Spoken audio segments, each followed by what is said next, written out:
Saqqara es la primera manifestación de los avanzados conocimientos en todos los campos de los sacerdotes de la Escuela de Misterios de El Ojo de Horus, cuyas ruinas llegan hasta nuestro tiempo. Allí se construyó la primera pirámide sobre la Tierra después del diluvio. Se usaron por primera vez bloques modulares de piedra para construir un edificio.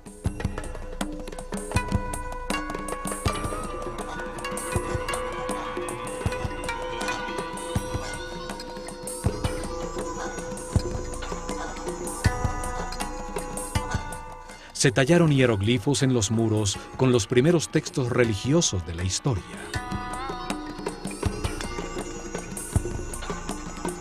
Allí se construyó un enorme complejo subterráneo, 12 pisos bajo tierra, con cámaras y galerías decoradas con los primeros baldosines de cerámica horneados por el hombre. En estas cámaras, bajo tierra, se encontraron más de 40.000 urnas, cuencos y vasos de alabastro. ¿Para qué servían? ¿Qué lograrían al realizar con tanto esfuerzo túneles, cámaras y salones 30 metros bajo tierra? ¿Cómo iluminaron estos espacios para poder realizar el difícil diseño cerámico de sus muros?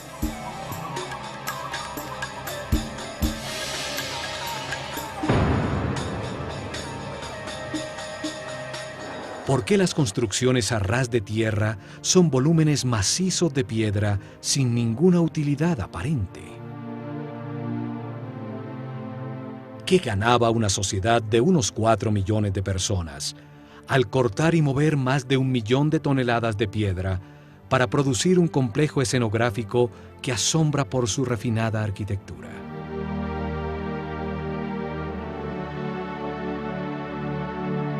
¿Para qué producir un trabajo tan elaborado de tallas en piedra, columnas, bajorrelieves y refinadísimos detalles arquitectónicos para adornar una fachada que no tiene nada en su interior? ¿Cómo pueden darse simultáneamente avanzadas tecnologías que aparecen por primera vez con algo tan inexplicable racionalmente? Saqqara es uno de los misterios más grandes de Egipto. Su historia nos revela las más increíbles respuestas. Comenzando por el genio multifacético, el fabuloso personaje que la diseñó y dirigió su construcción. El arquitecto Imhotep, cuyo nombre significa el sabio que viene en paz. Sumo sacerdote de la Escuela de Misterios de El Ojo de Horus, tiene uno de los lugares destacados en la historia del hombre. Primer ministro, gran visir y canciller del faraón Djoser, que reina en la tercera dinastía, alrededor del año 2800 a.C.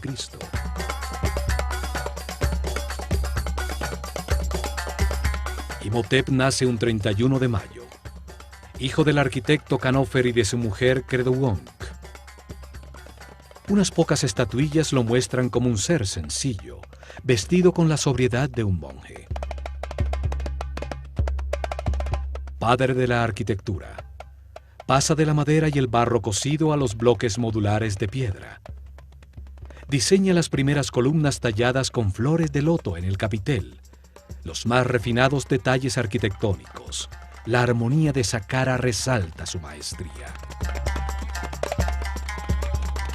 Fue el primer filósofo de la historia del hombre. Se dedicó a pensar y a analizar conceptos fundamentales como espacio, tiempo, volumen, la naturaleza de la enfermedad, la existencia de Dios y de la inmortalidad. Expresa la base conceptual de la civilización egipcia, como el movimiento de la conciencia hacia Ma'at, hacia lo justo, lo recto, lo armónico y lo equilibrado. Platón nos dice que la historia que le contaron a Solón los sacerdotes egipcios sobre la Atlántida se remonta a Imhotep.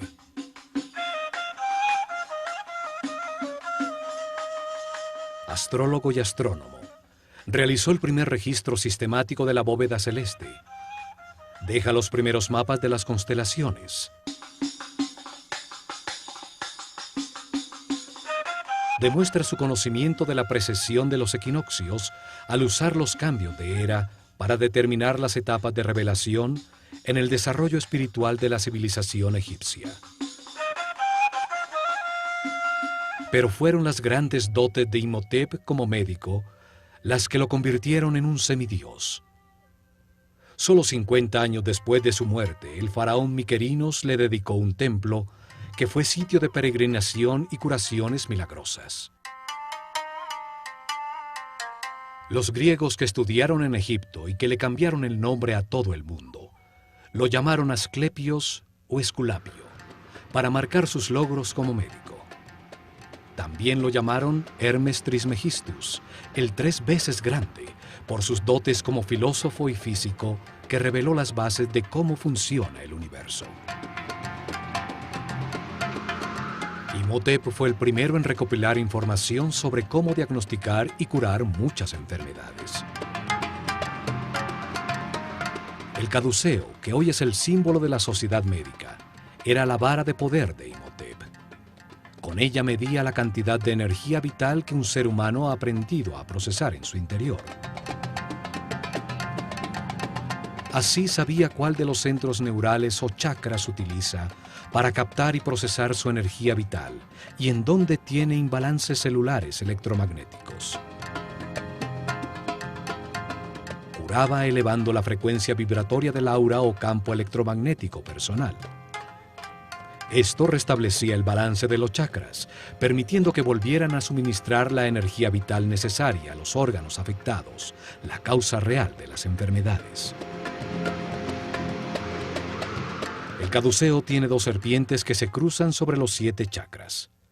Los centros neurales sobre la columna vertebral que captan y distribuyen la energía. Simbolizan las 2 polaridades de carga eléctrica y movimientos contrarios que dan lugar al universo dual. En su centro está una columna ondulatoria, formada por parejas de partículas con carga opuesta que se neutralizan y equilibran, la única manera para llegar a la iluminación.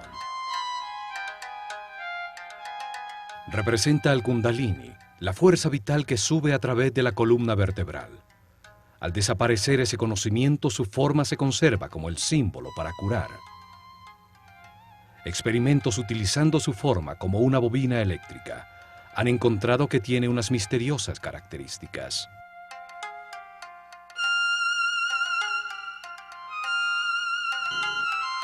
Al aplicarle corriente no se detecta ningún campo de fuerza, a pesar de comprobarse sus efectos, pues resuena en todas las frecuencias y longitudes de onda.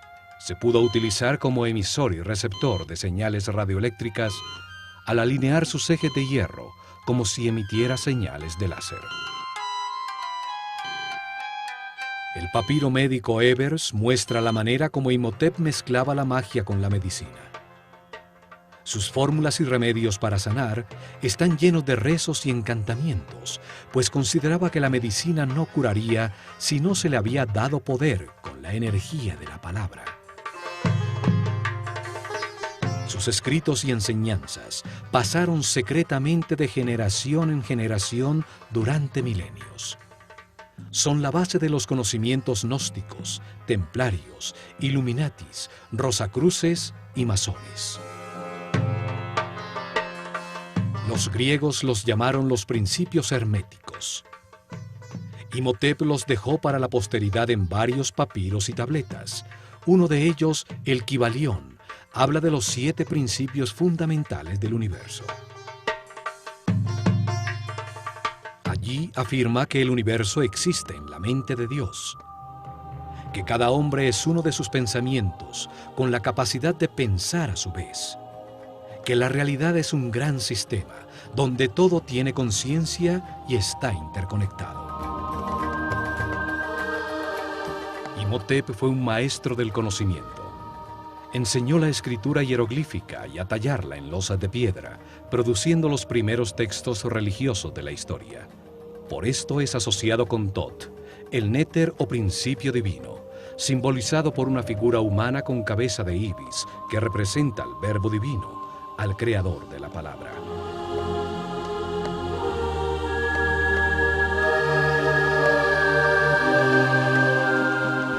hay duda que Imhotep fue un espíritu muy especial.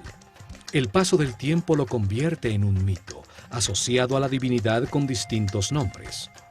Tot, Mercurio, Quetzalcoatl, Esculapio, Hermes Trismegistus, el 3 veces grande. El término hermético se convierte en sinónimo de sabiduría secreta, la que una vez estuvo en las mentes de los sacerdotes del Ojo de Horus, uno de cuyos primeros sumos sacerdotes fue Imhotep, el sabio que viene en paz.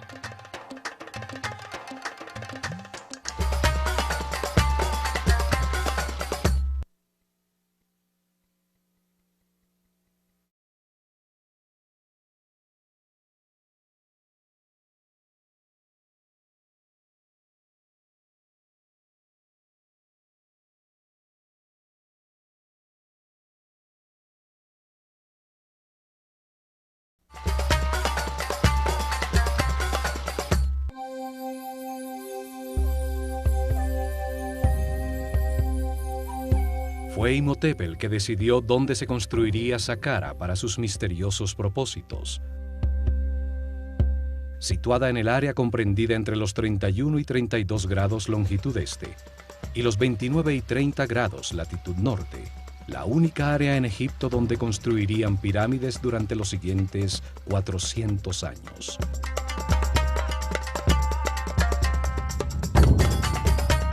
En una zona desértica a 14 kilómetros al sur del Cairo, al lado de Memphis, la desaparecida capital de Egipto. En Meidum, Awara y el Laún están las más al sur, y en Abu Rawash la pirámide más al norte.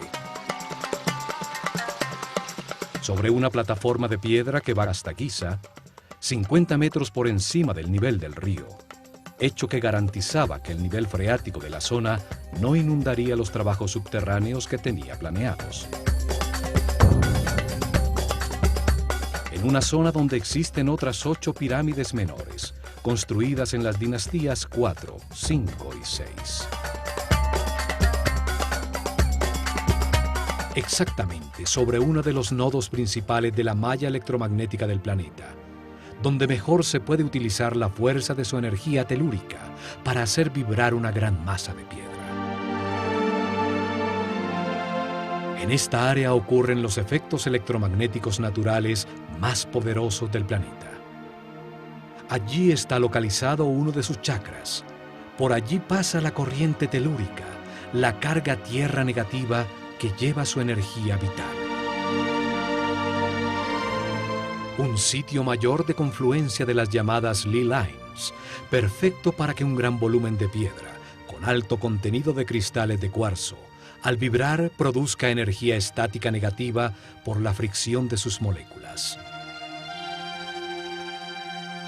La atmósfera en este sector está cargada con 500 voltios por metro cuadrado de corriente positiva, 5 veces lo normal.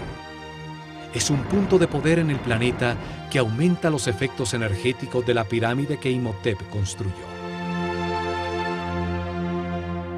Esta ubicación de Saqqara era fundamental para poder utilizar la pirámide como un condensador eléctrico que captaba como una antena la energía positiva de la atmósfera en los cristales de cuarzo de las losas de granito que una vez forraron la superficie de sus caras.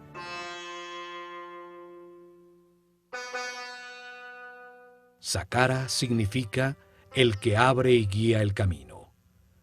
Su símbolo es el chacal que guía a los perdidos en el desierto hasta llevarlos a tierra cultivada, al sitio del hombre civilizado.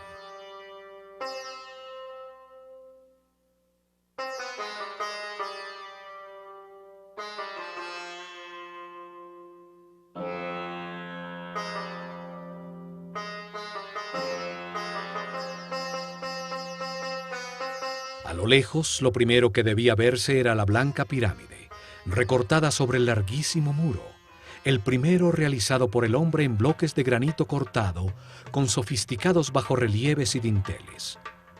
Una obra mucho más complicada que la misma pirámide.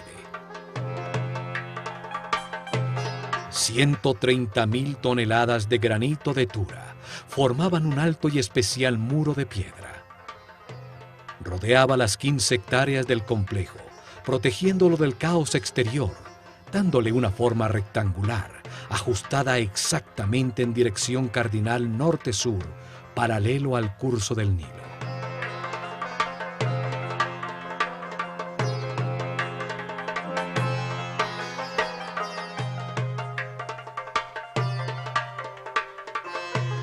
El muro tenía 10 metros de alto, aproximadamente 4 pisos de un edificio actual. 550 metros, 5 cuadras y media en línea recta de norte a sur, y la mitad exacta de esta distancia, 275 metros de ancho de este a oeste. El muro es el primer componente de la máquina cuántica diseñada por Imhotep en Saqqara. Todo el complejo era como un gran circuito electrónico, solo que en piedra y a una escala enorme. El muro actuaba como un cordón electromagnético que aislaba todo el complejo, cerrando y protegiendo el circuito. Para realizar su cometido no necesita de cables eléctricos, solo que las moléculas del material que le da forma tengan un alto contenido de cristales de cuarzo. El granito de Tura, un sitio muy cercano a Saqqara, tiene un gran contenido de cuarzo. El cuarzo organiza sus moléculas en tetraedros, una de las 5 formas básicas que organizan la materia, llamados sólidos platónicos. Al vibrar con el planeta, las caras de los tetraedros se friccionan entre sí, produciendo una carga eléctrica.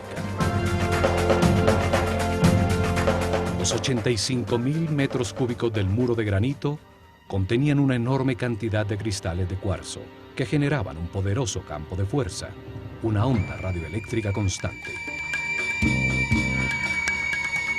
El muro es parte integral de un complejo captador de energía electromagnética cuyo corazón estaba en la pirámide escalonada que con sus 66 metros de altura dominaba el complejo.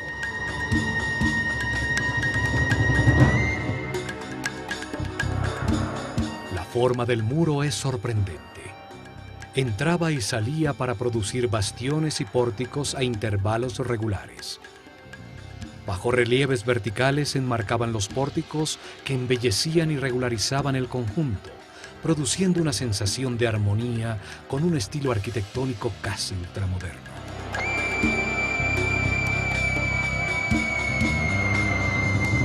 Desde las almenas de su parte superior, a las que se accedía a través de escaleras colocadas a intervalos regulares, se divisaba el paisaje de kilómetros a la redonda y la imponencia de la pirámide escalonada.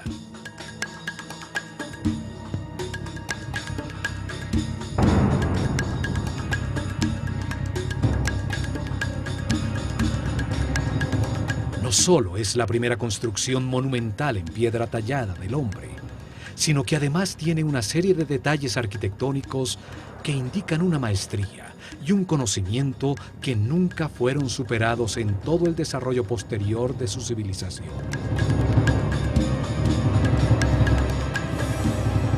Quince pórticos iguales mimetizaban el único con una puerta verdadera, ubicado en la esquina sureste del enorme rectángulo. Enmarca un estrecho corredor de acceso que solo permite entrar uno por uno a los visitantes de Saqqara.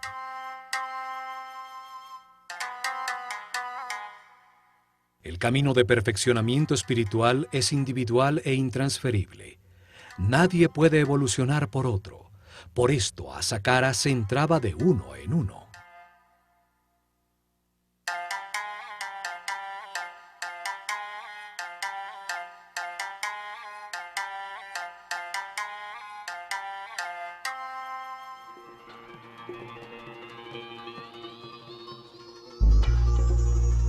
Un muro tan alto, con 14 pórticos falsos y uno solo verdadero, una entrada tan estrecha, pareciera haber sido diseñado con propósitos de defensa.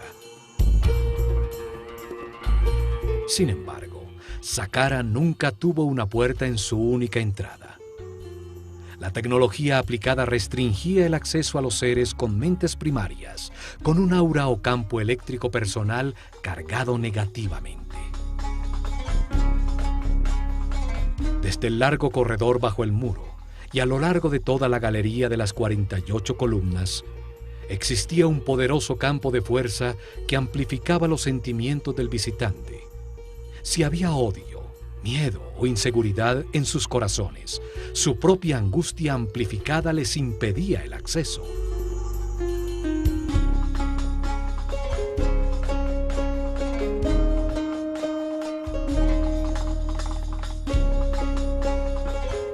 Solo los puros de corazón podían entrar en Saqqara, cuando el complejo y la escuela de misterio del Ojo de Horus funcionaban allí. La imponente galería tiene 48 columnas. Su forma esotérica es la misma del DNA humano. 20 pares de columnas estrechamente unidas a sus muros, dispuestas en el sentido que recorre el Sol, sobre el eje de avance de la energía, la espiral entorchada de la molécula. 4 pares de columnas en el salón transversal al final de la secuencia simbolizan la capacidad adicional que diferencia al ser humano del animal para almacenar, analizar y procesar la información.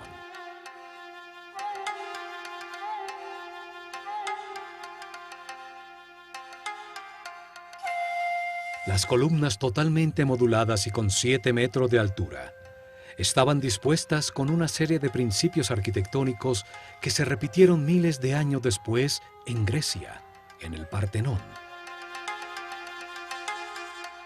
Cada columna tenía la forma de un haz de papiros. El cilindro tenía una ligera convexidad y se estrechaba en su parte superior, acentuando su verticalidad para engañar la vista, que sin este truco las vería curvas desde lejos. El restaurador de Saqqara, Jean-Philippe Loé, también encontró que en la profundidad de la galería, las columnas más lejanas estaban ligeramente más distanciadas entre sí, aumentando la perspectiva y produciendo la sensación que la galería era más grande.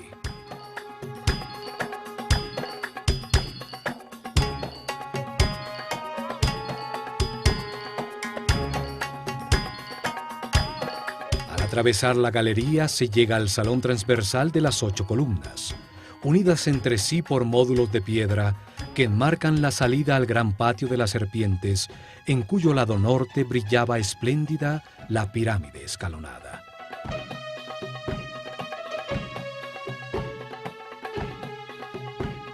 El patio estaba originalmente delimitado por altos muros, con intrincados bajorrelieves.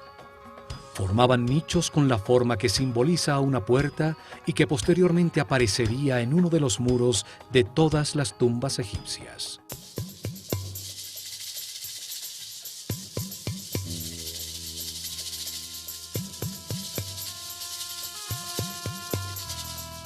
Cada puerta estaba rematada por un friso horizontal, decorado por una cobra. La serpiente sagrada, que simboliza a la dualidad por su lengua bifurcada y sus órganos sexuales dobles. La serpiente simboliza también la determinación para alterar la existencia, de comenzar un viaje evolutivo decidido por sí mismo, de tomar sus propias decisiones. Es la fuente y origen del movimiento.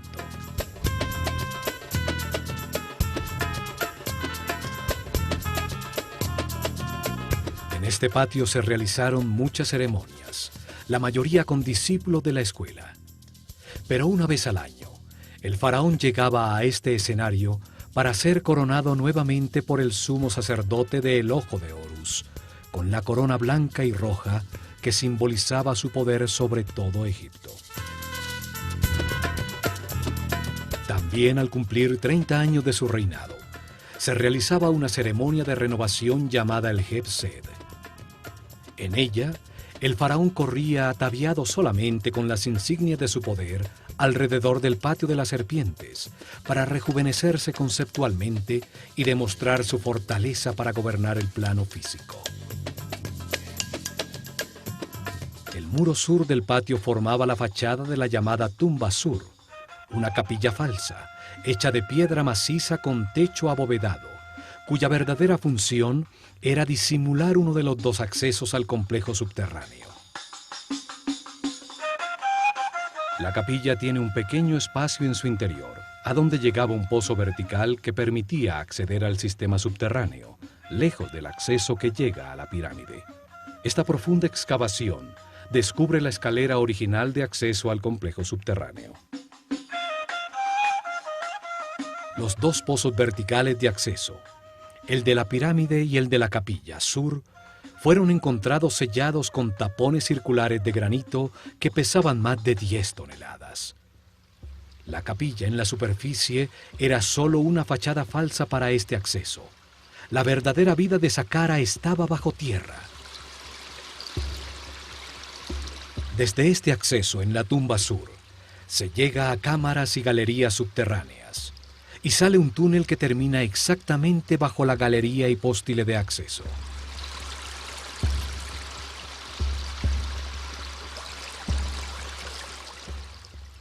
La planta de todo el complejo parece el procesador central de un computador.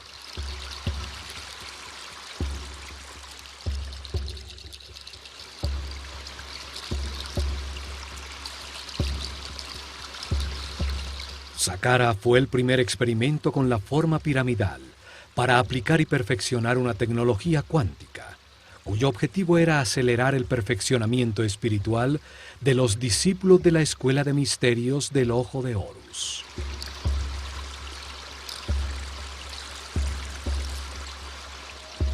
Durante 400 años se construyeron alrededor de 100 pirámides con formas, tamaños y materiales distintos, hasta que perfeccionaron el diseño y se construyó la Gran Pirámide de Keops. Conocimientos heredados de la civilización atlante para convertir masivas formas piramidales en máquinas cuánticas para la producción de columnas ondulatorias estacionarias de energía que permitían elevar la frecuencia de vibración de los iniciados.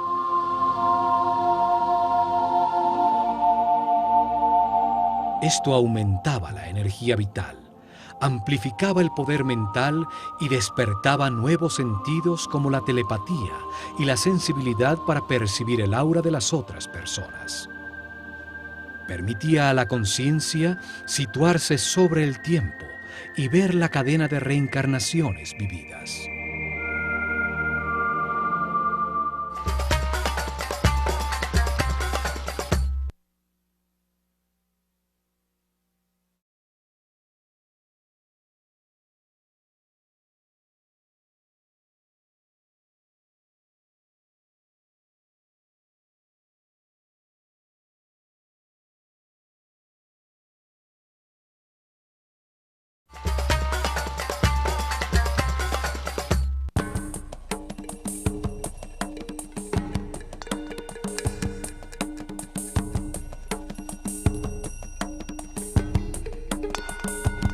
En el lado por donde sale el sol, en el patio de las serpientes, aún permanecen erguidas 3 columnas que formaban el centro del llamado Templo Real del Heb-Sed, un pabellón utilizado por el faraón y los sacerdotes del Ojo de Horus durante las celebraciones.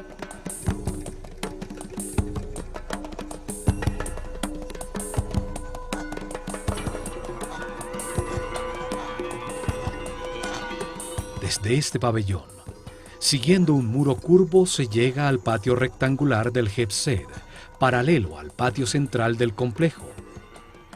Sus lados estaban delimitados por 2 series paralelas de capillas falsas. Son realmente una fachada elaborada sobre un bloque de piedra maciza. Cada serie tenía 13 extrañas y misteriosas capillas de piedra maciza. Sus muros no producen ningún espacio útil en su interior. Son solo una fachada escenográfica, elaboradísima, con refinados detalles arquitectónicos. Su forma disfrazaba el verdadero propósito de todo el complejo y el intrincado diseño de cámaras, túneles y galerías subterráneas diseñadas como un enorme circuito electrónico para producir un vórtice electromagnético. Frente a cada capilla falsa, a través de un estrecho y tortuoso pasaje, se llegaba a un pequeño santuario exterior, donde estarían las representaciones simbólicas de las fuerzas tutelares de Egipto, la Eneada divina.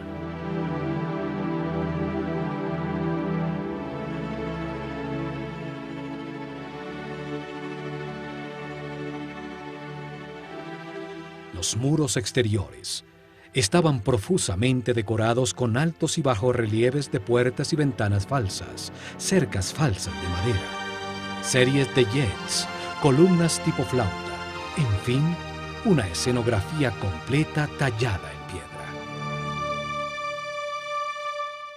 Al norte del patio de las capillas falsas, exactamente al este de la pirámide escalonada, están las llamadas Casa Sur y Norte, dos construcciones mucho más grandes pero igual de falsas.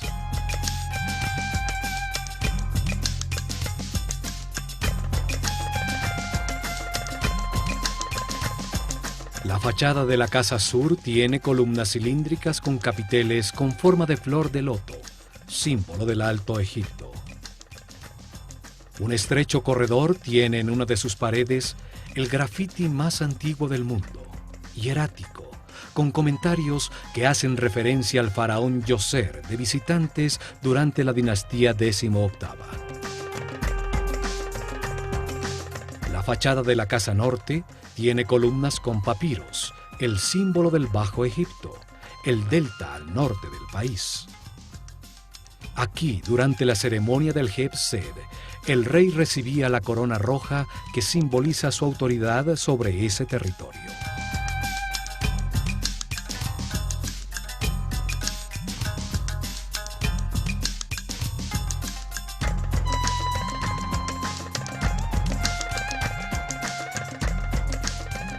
Entre la Casa Norte y el llamado templo funerario de Djoser se encontró el llamado Serdab, una pequeña capilla con dos orificios en uno de sus muros. A través de ellos atisbaba hacia el patio exterior una estatua sentada del faraón Djoser, recibiendo la brisa vigorizante del viento norte.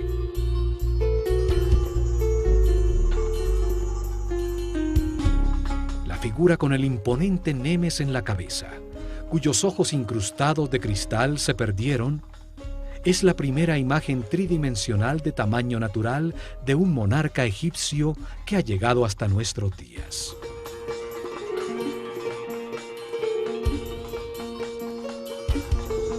Observa desde hace milenios el estupor que causa a todos los visitantes de Saqqara las construcciones falsas contenidas en sus muros. El disfraz que esconde a la poderosa máquina cuántica. Escucha desde allí las teorías que afirman que Saqqara fue su tumba nunca utilizada.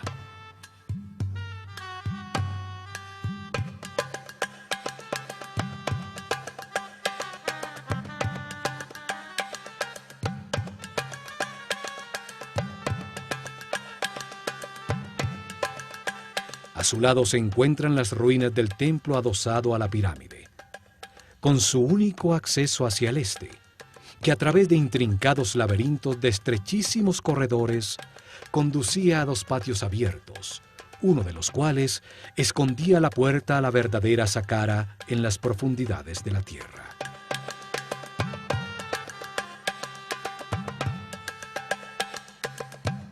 Este patio disfraza el acceso principal a los subterráneos.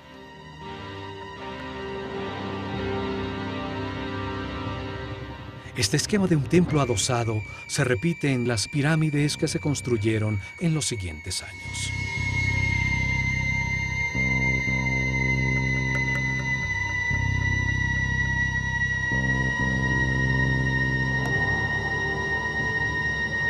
Saqqara fue abandonado con la llegada de la era de Ram, alrededor del año 2320 a.C., cuando se construyó la pirámide de Keops.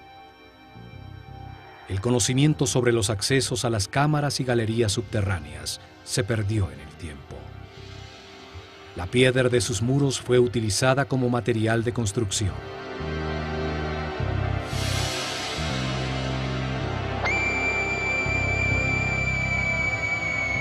Muchos nobles de períodos posteriores construyeron sus tumbas en este lugar sagrado.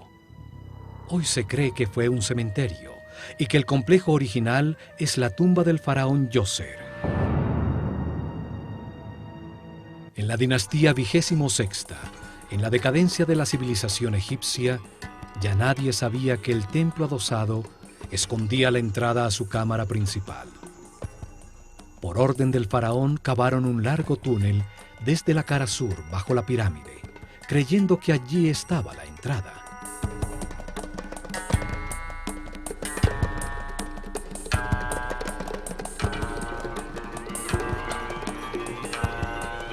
Perforaron la durísima roca, dejando columnas en piedra para evitar que el túnel colapsara.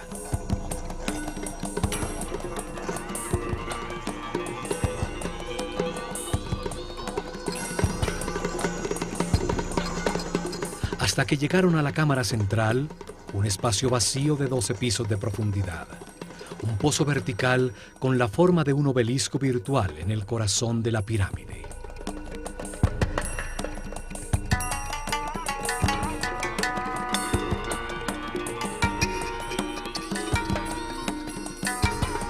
Desde allí descubrieron que el acceso original estaba realmente en la cara norte de la pirámide y pudieron entrar a todo el complejo de galerías subterráneas.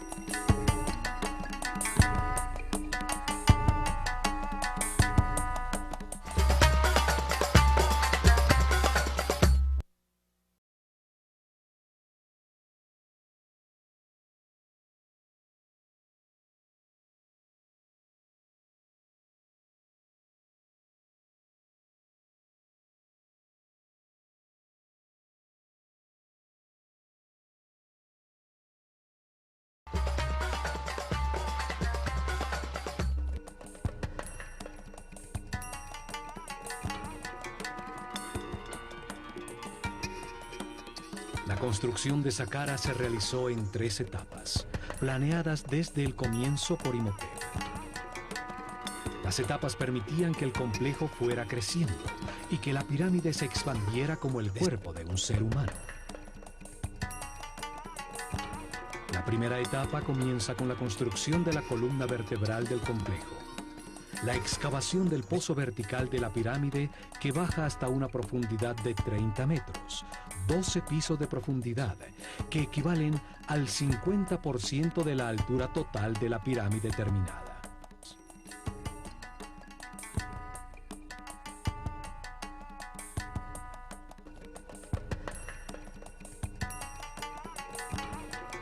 A esa profundidad cavan cientos de metros de túneles y una serie de cámaras y galerías que son parte fundamental del sistema.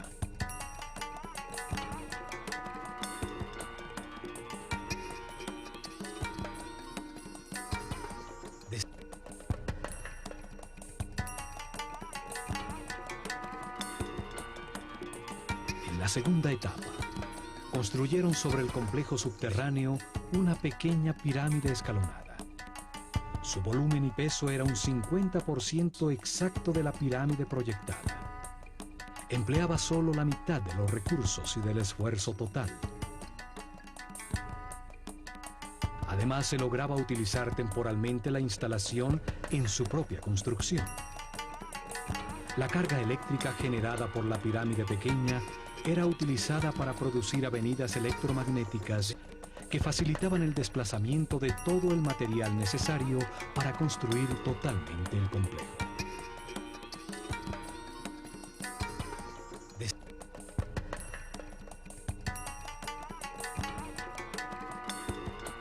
Partiendo del frente de la pirámide, se colocaban a distancias regulares una serie de pilares llamados Yed, que transferían del uno al otro la carga de iones negativos generados por su masa en vibración.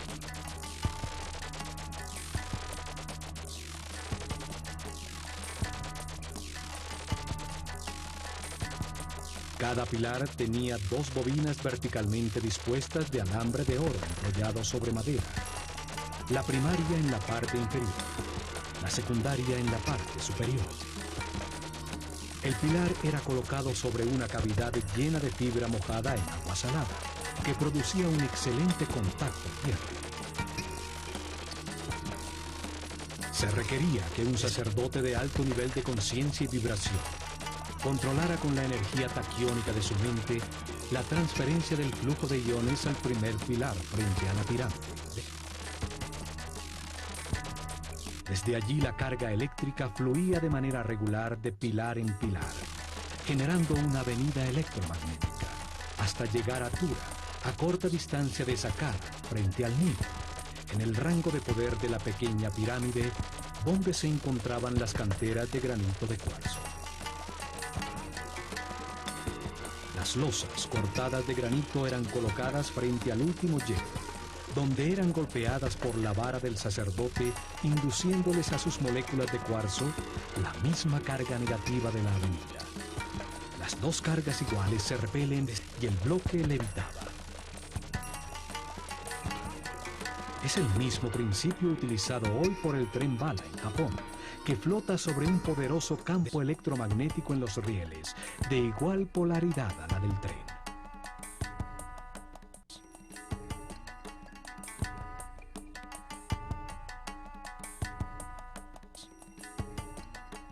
Así, con la primera línea de transporte electromagnético, pudieron mover fácilmente toda la piedra que necesitaban en la tercera etapa. Las 425.000 toneladas de piedra para ampliar la pirámide y las 135.000 toneladas de granito de Tura para el muro exterior.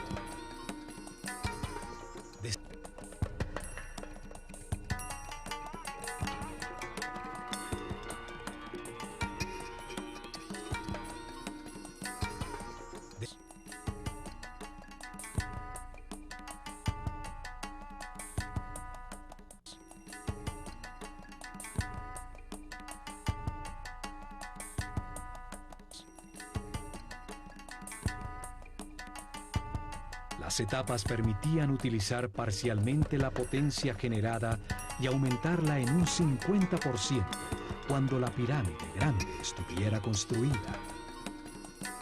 La potencia total garantizaría una avenida electromagnética que llegaría hasta Maiduguri, el llamado punto medio entre Saqqara y las canteras de granito rojo en el Alto Egipto.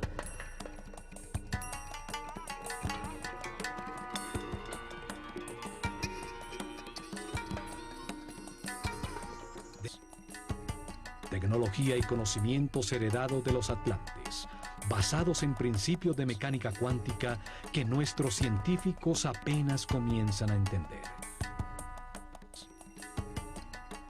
En el próximo programa, continuaremos analizando a Saqqara.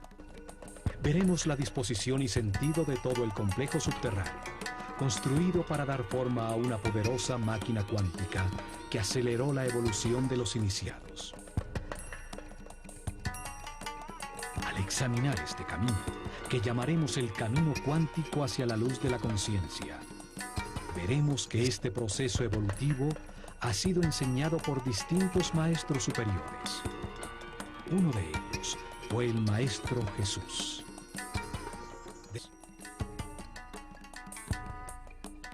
Él dijo que si seguíamos el camino de la luz y de la vibración en amor, realizaríamos cosas aún más grandes.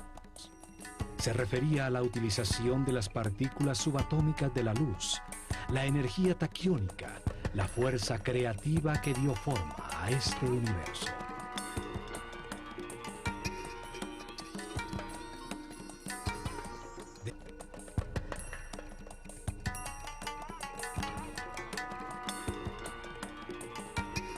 Miles de años antes de la llegada de Jesús, los sabios sacerdotes del Ojo de Horus utilizaron este mismo tipo de conocimientos para acelerar la evolución de sus discípulos en Saqqara.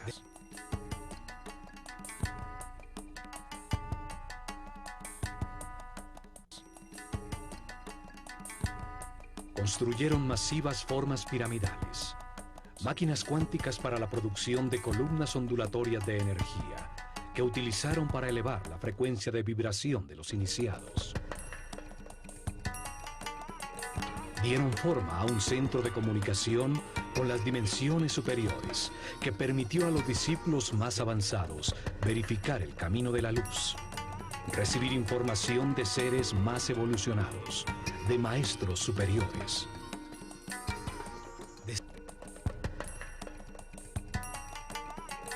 En el plano físico, al producir avenidas electromagnéticas y efectos de superconductividad en distintos materiales, facilitaron la construcción de sus templos, los libros vivos de la Escuela de Misterios del Ojo de Horus.